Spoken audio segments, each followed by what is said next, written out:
Hey, I'm PJ, ex-gym founder, health and fitness researcher, and I got this video from a friend that I found was really interesting. It's from CBS, which is certainly mainstream, and I was just, of course, skeptical right off the bat because, I'm a skeptic. I just don't believe anything anyone ever tells me until I investigate it for myself. But I'm especially skeptical against the mainstream. So this CBS video. So I thought, well, I'm going to fact check CBS and this guy, and just see for myself if what he says is credible or not.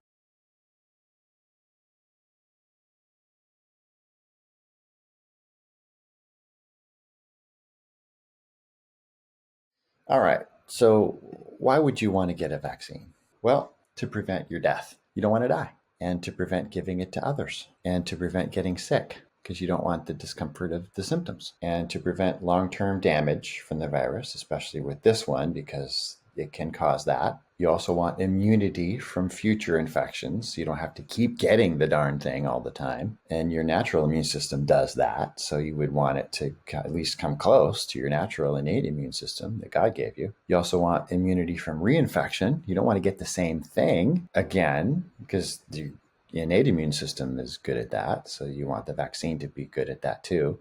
And you want immunity from close mutations of the virus. So cousin mutations within the same kind of family, which your innate immune system does. So you want that from a vaccine that's man-made as well. So let's just keep all that in mind when we look at the video I'm going to pull up and what the guy's saying in the video.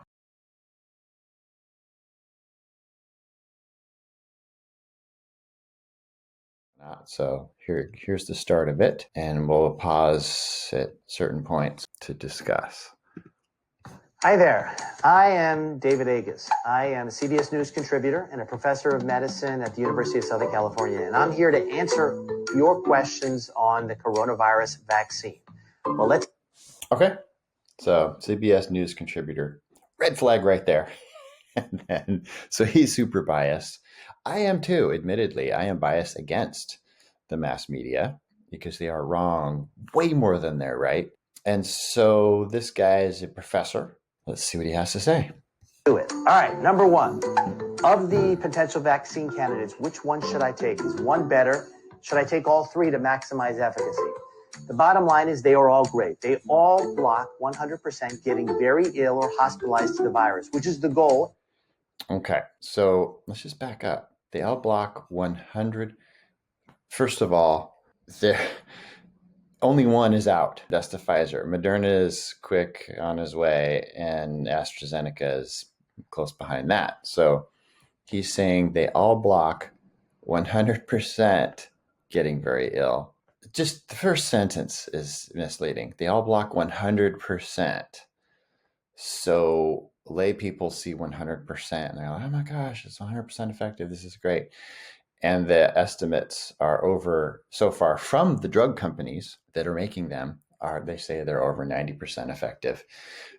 For what? Well, we're going to find that out. But he's saying it's 100% effective getting very ill. So what he's saying is 100% of the people will not get very ill or hospitalized with this virus. Really? That's not possible. So let's see what else he has to say. 100% getting very ill or hospitalized to the virus, which is the goal, and they are all remarkably safe. Okay, we're going to be talking about that with some documents I found, which are the product inserts for these vaccines on the FDA website.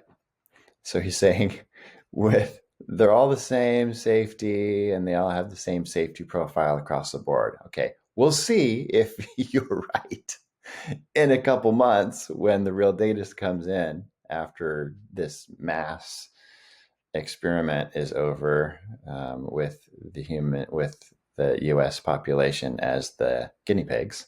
Same safety profile across the board. So I would take the first one you could get. So if you're Good Lord. So he's saying, don't look into it. don't research which of the three that are going to be all available soon would be best for you. Just rush in and just go do it. So he's saying, go ahead, just go with the Pfizer. I would grab it because a day sooner means a day sooner you will have immunity, which is obviously better for all of us. Yeah, because you're a public servant to everybody else. So you're helping yourself, but you're also helping everybody else. If I take the vaccine, does that mean I can travel, roam around freely with no mask and do all the things I did pre-COVID? No, when you take the vaccine. Okay, so one of the main reasons that most people want a vaccine is so they don't have to stay under all these draconian mandates and being forced to do things against their choice.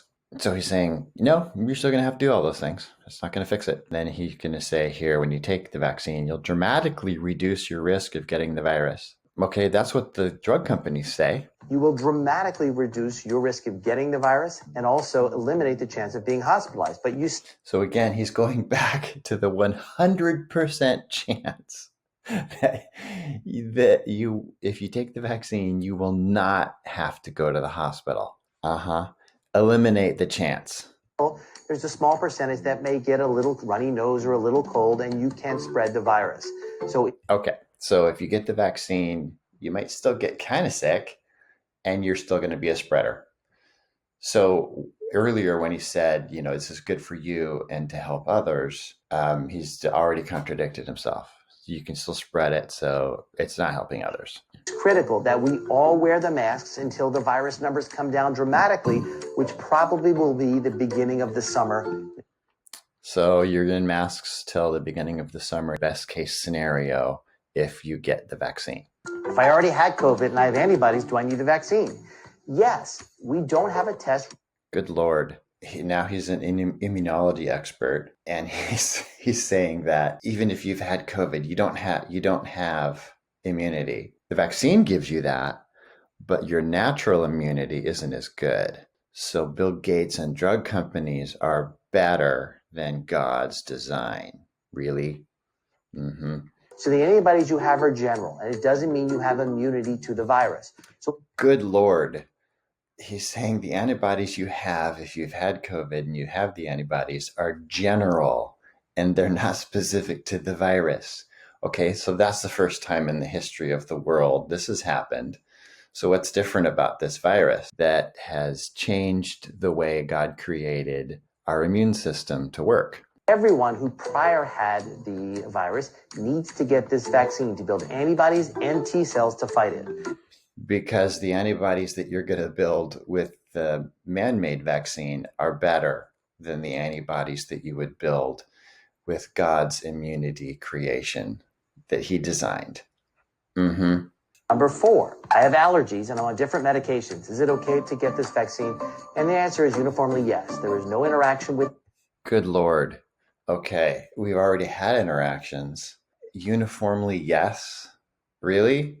You're still saying this? Even though we've had serious anaphylactic reactions to the PEG part, especially in other parts of the vaccine. Holy cow. In this vaccine. So it is really important that we all get it, especially people with other medical conditions, which goes to the next question. If I have a suppressed immune system, is it safe to take this vaccine? And yes, mainly because... Oh my gosh. So yeah, there is no live virus in this vaccine. He's right about that because it's a brand new technology that's never been tested, messing with your DNA using modified RNA. So this is all theory, but he's stating it as fact. And we're going to get to the point about what he's saying here with the FDA inserts. There's no live virus in this. So if you have cancer, Guillain-Barré syndrome, autoimmune diseases, it is okay. It is safe to take this vaccine. Okay, and we're going to get to that also in the inserts. Vaccine safe for children? And the answer to that is we just don't know yet. In the United States, we do clinical trials first in adults. And it's safe. We then will try it in pregnant women and children. And so that stage is now. And so we have to test the safety first in younger kids and pregnant women before we say it's okay for them to take it. Okay, that's the first thing you said that's true, because he agrees now with the FDA inserts that I've seen. And he's also saying that we haven't gotten into the normal phases of trials because this whole thing has been rushed so much. So it hasn't gone through normal trials, and the kids and pregnant women haven't been tested yet because we're in early stages. And the people who are receiving the current vaccine right now are the testers for the other phases that normally would be done in a controlled circumstance and situation, but it's not. And that's why another reason it's so scary is because if you've had the vaccine, you're a tester. What are some of the normal side effects and how could they last? This is critical. Most people get side effects, which is good. It's your immune system reacting to this vaccine. For normal vaccines that are designed like a normal vaccine, it's true. You've got a live or attenuated virus, and it's going to be your immune system reacting to that and the stuff that go with it to try to make your immune system overreact so that it also sees the live or attenuated virus and reacts to that along with it. Usually that doesn't work based on the track record of past vaccines. It sometimes often fails miserably, like with all the coronavirus vaccines they've ever tried. But now this is a new system, so he's making claims on a new untested system. A pain in the arm, the injection site, fever, chills, fatigue, all of which are common, all of which go away after 24 to 48 hours. Which is true for past vaccines that are designed like vaccines, but still, again, this is new technology, hasn't been tested fully. So he's extrapolating to new technology from old technology. It is critical that you're aware of this. If you feel bad the next day, that's pretty normal and it will get better. And Tylenol is a remarkable antidote for most of the side effects related to this vaccine. Number 8, how long after getting the vaccine do we know we're protected? How long will the protection last? Well, it is 1 week after the second shot. So the second shot in most of them is at day 21. With the Moderna, it's day 28. A week later, so 3 or 4 weeks after the first shot, you will have immunity. How long will it last? Well, we know it lasts at least 6. You will have immunity. Well, we'll look at the inserts on these claims too. Months. And my gut is it will last at least a year. The hopefully is significant. So he's saying it'll last at least 6 months, but his gut, as a professor, says it's going to last at least a year, though hopefully significantly longer. Okay. Yeah. Longer. So probably a year or two, and then we may need a booster shot. It's not clear. But so if he's saying worst case scenario 6 months, best case scenario a year, why wouldn't we need a shot every 6 months to a year until they decide the coronavirus has gone away? At least buy that immunity, just like the flu shot. It may be mixed in. So every year you get a flu shot with a little bit of the COVID-19 vaccine. Oh, good Lord. That's a scenario that terrifies me. Wow. So they add that to the, don't even get me started. If we get the vaccine, number 9, is there a chance you'll be asymptomatic and transmit the virus? Well, with the AstraZeneca Oxford vaccine, the answer is no. Okay, so the first 2 vaccines, he said you can transmit the virus. Now, the AstraZeneca's vaccine, he says, no, they fixed that. But he says it doesn't matter which of the 3 you get.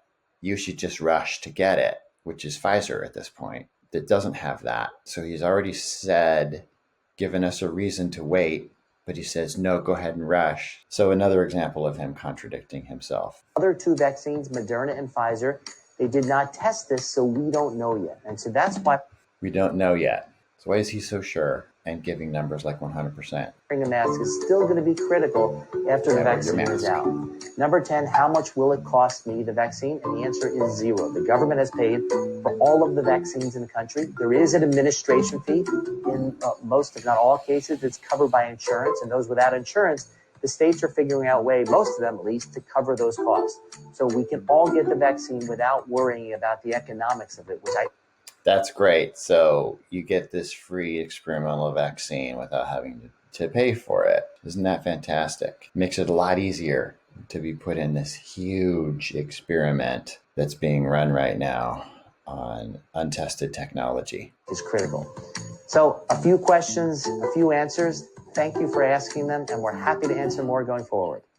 Okay. Let's look at some PDFs, shall we? I suggest we start with Pfizer, since that's the one that's out right now. Fact sheet, fda.gov. This is the insert. And this, obviously you can see they're showing you how to do it, administer it. And all right, contraindications. Do not administer this vaccine to individuals with known history of severe allergic reaction. Okay. Dude said people with allergies is just fine. No worries.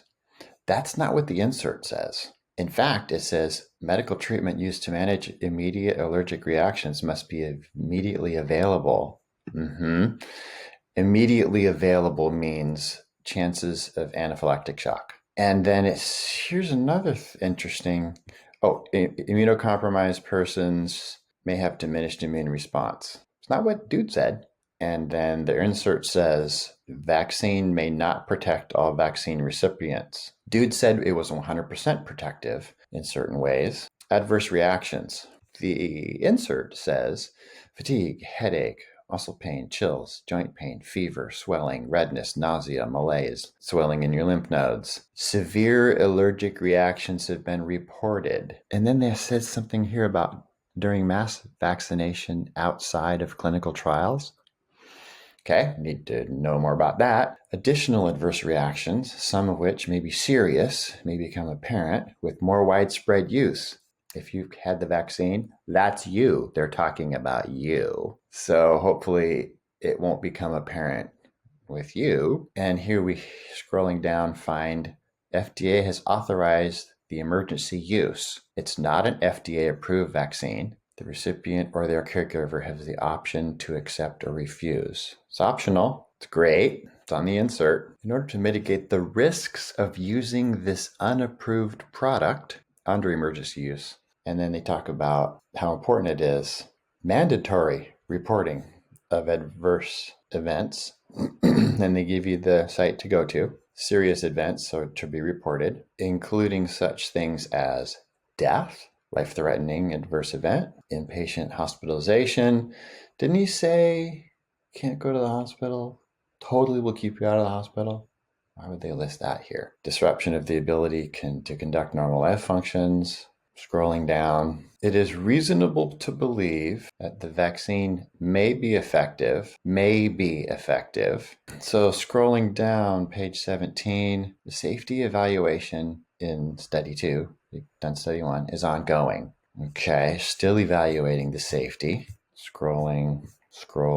Again, they talk about mandatory reporting. Okay, here they talk about pregnancy where the data is not available, insufficient data, and also on individuals younger than 16. And here they talk about older people, where they used a sample of 4,300 people were 65 ages older and 860 people were 75 years or older. Okay, so the people the 75 and older are supposed to be most effective by this. So they're telling us they've only tested 860 people. That is such a small population when you're talking about how many millions of people are in that age group. And now we get down to the ingredient list, starting with number 1 ingredient, 30 micrograms of a nucleoside modified messenger RNA encoding the viral spike glycoprotein.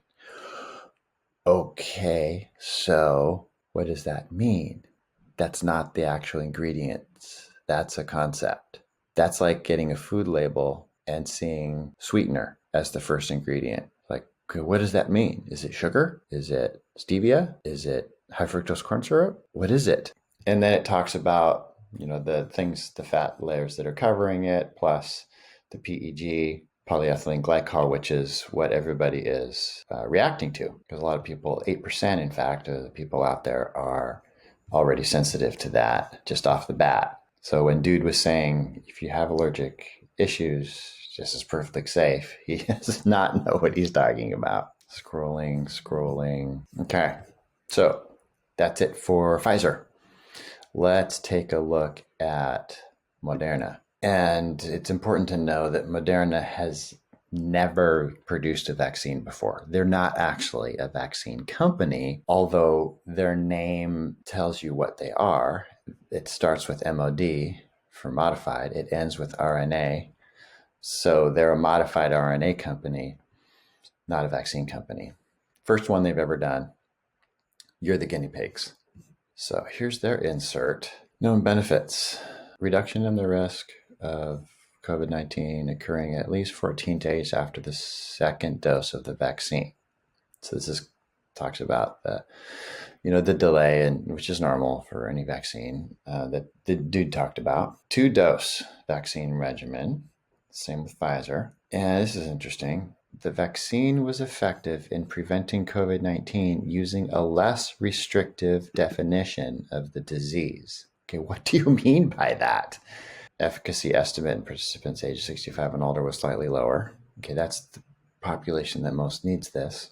So duration of protection, not possible to assess sustained efficacy over a period of longer than 2 months because it was rushed, tested.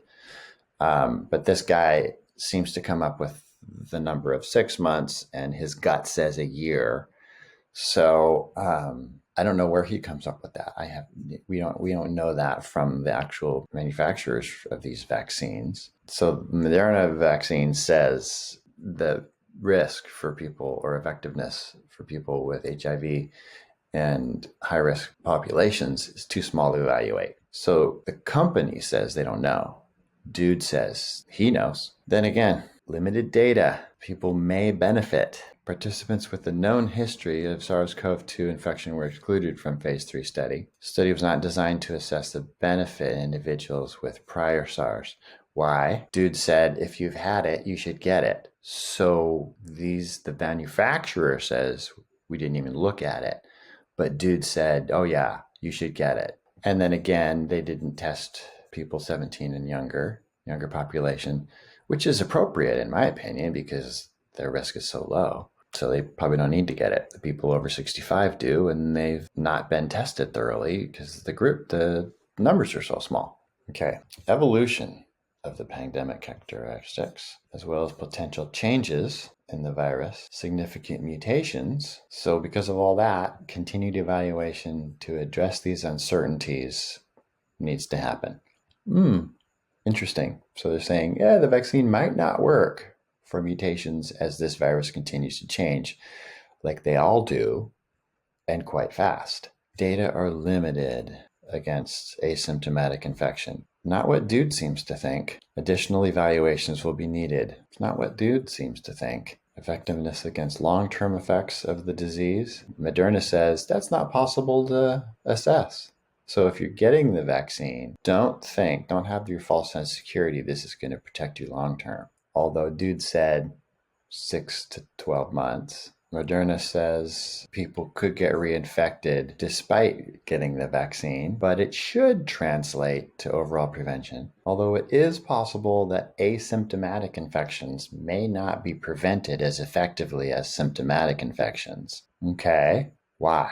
It's the same virus. So they're saying people with a healthier immune system might not be as effective because they're the ones that are asymptomatic? Or is it just that they were false positive tested with the PCR that's completely inaccurate? Anyways, they say additional evaluations will be needed. They say that a lot. Now, vaccine effectiveness against dying. A large number of individuals at high risk for COVID and higher attack rates would be needed to confirm efficacy against dying. So they're not making a claim. And they end with benefits in preventing death should be evaluated in large observational studies following authorization. Okay, and that's you. If you're taking the vaccine, you are the large observational study following authorization. Then they come down, vaccine effectiveness against transmission. Data are limited. Individuals who are infected despite vaccination may translate to overall prevention of transmission, may translate with high enough vaccine uptake. So if your body is responsive to the vaccine, it may translate. But if your body doesn't have very good vaccine uptake, it may not translate. So in other words, we're not sure. We really have no idea. Then they say asymptomatic cases in combination with reduced mask wearing and social distancing could result in significant continued transmission. So they're saying you still have to do everything, the social distancing and the mask wearing after you get this vaccine, even if you're asymptomatic. So no matter what, you got to keep doing the mandates. And we're not guaranteeing it's going to protect others. So if your reason to getting the vaccine is to protect others, then think again. So now we're talking about known risks. They usually just last a few days. That's what dude said. But usually, and he talked about the pain at the injection site, just take a Tylenol. But here they're also talking about fatigue, headache, muscle pain, joint pain, chills, aka fever, like the Pfizer vaccine listed, but Pfizer listed even more. But here's an interesting statement. Generally mild, blah, blah, blah. These events reported severe. Severe? Yeah, with severe adverse reactions being more frequent after dose 2. So they did have severe. Oh, yes. The Moderna vaccine reported lots of severe, but dude doesn't think so. Apparently he didn't read all the reports from Moderna about that. And again, this swelling of the lymph nodes. And then down here, they said no anaphylaxis or hypersensitivity reactions with close temporal relation to the vaccine. What that means is, there were major anaphylactic and hypersensitivity reactions, but they explained them away. So, it's not related to the vaccine. And this is how it works with the drug companies doing their own studies pushing through the FDA. The FDA considered 3 as related: nausea, vomiting, facial swelling, rheumatoid arthritis, edema, autonomic dysfunction, lymphoma, Bell's palsy, for which a causal relationship to the vaccine cannot be concluded. So I just put a note down here. I'd rather take my age group chances of getting COVID than go against all these up here. Safety in certain subpops. There are currently insufficient data to make conclusions about younger people and pregnant and lactating women and immunocompromised individuals. But down here they say that studies on female rats concluded it's okay, did not have any effects on female reproduction, fetal embryonal development, or postnatal development, except for skeletal variations, which are common and typically resolve postnatally without intervention. Okay, so rat studies aren't actually very helpful in cases like this, because when they do rat studies, when they find stuff, that's just a red flag to say, we should do some human studies to see if this applies to humans as well. A good scientist won't even include discussion about rats in a package insert for humans. Good Lord. Adverse reactions following authorization of the vaccine, use in large numbers of individuals, that's you, the test group now, may reveal additional, potentially less frequent and or more serious adverse events not detected in the trial. Okay. I'd rather not be in that testing group. And they do talk about cases of Bell's palsy, and further detection of these adverse events will be informative with more widespread use of the vaccine. That's you. And then they end with risk of vaccine-enhanced disease over time, potentially associated with waning immunity, remains unknown and needs to be evaluated further. That's you. You're testing it. You're evaluating that for them. And look into this here, vaccine-enhanced disease over time. Yeah. So in animal studies, what they found is the ones who got these RNA vaccines and were re-exposed to the thing they were supposed to be vaccinated against later had a vaccine-enhanced reaction. So look into that. And the waning immunity, that's normal. But dude in the video said 6 to 12 months. Natural immunity is much longer because God did a lot better job at designing it than man can. And there you have it. So again, in summary, we're looking for these things in a vaccine. We want it to prevent our death. We want it to help prevent giving it to others so they don't die or get sick. We're looking for it to prevent us from getting sick and others from getting sick, to avoid the discomfort of the symptoms of when you're sick, and hopefully not to cause worse symptoms than actually getting what it's supposed to vaccinate you from. We also want to prevent long-term damage from the virus. We want immunity from future infections. We want immunity from reinfection. We want immunity from mutations. cousin mutations that is essentially the same virus, but it's just mutated like viruses do all the time. Our innate, natural, God-given immunity covers that. So we want that from a man-made vaccine too, right? It's reasonable. So with all that in mind, these things make me go, Now we have an article here. England's National Health Service warned Wednesday that people with a history of significant allergic reaction to a vaccine, medicine, or food should not be given the Pfizer vaccine. These warnings came after 2 of their own government employees were part of the first tranche to receive the vaccine who suffered adverse reactions. But dude said, don't worry about it. I guarantee you more of these reports are going to be coming out. We're going to hear them from other countries before we hear it from this country because we're suppressing our information. But if you subscribe to freedom of speech platforms like Parler, Parler, and do your searches on duckduckgo.com, you'll find out a lot more information than if you use other sources of social media and information that are censored and do all your searches on Google, which would be ridiculous. And especially listening to the mainstream news. Just don't do it because they've got their own narrative and the major social media are just following lockstep to that narrative. So if you really want to do your own research and you really want to know, then look into the non-censored sources. Or you could go to xgym.com to read some of my blog topics, because even if they take down my videos and censor my posts in social media, they can't take my website away, at least not yet. But I'm going to continue to fight for free speech and the truth as long as I can, and I don't care what it costs because I believe in liberty and I believe in our Constitution. Okay, so that's what I have to say about LIOP, and bless you and keep seeking the truth, your own truth. Don't believe anyone. Find out your own truth for yourself. Okay, bye-bye.